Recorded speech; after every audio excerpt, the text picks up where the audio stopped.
নমস্কার, আমরা Kaliganj government ITI 23-25 ব্যাচের ইলেকট্রিশিয়ানের প্রথম বর্ষের ছাত্রছাত্রী। আমার নাম হলো অর্পিতা দা। আমার নাম ভাস্কর সরকার। আমার নাম সমীর দাস। আমার নাম মনিকা সুন্দ।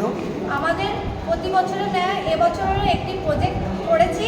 সেই প্রজেক্টটির নাম হলো অটোমেটিক ডোর অ্যালার্ম। আমরা এখানে গ্রুপ ই আমরা এখানে ব্যবহার করেছি, এই সার্কিটের মধ্যে আমরা এখানে ব্যবহার করেছি ক্যাপাসিটার, ডায়োড, 12 ভোল্টের ট্রান্সফরমার, বাজার, 12 ভোল্টের রিলে, পুশ বাটন আর এলইডি লাইট ও কানেক্টিং ওয়্যারের মধ্যে দিয়ে আমরা এই ডোর অ্যালার্মটি করেছি। এই ডোর অ্যালার্মটির মধ্যে দিয়ে অটোমেটিক ডোরটি খুললে এখানে সাউন্ড দেবে।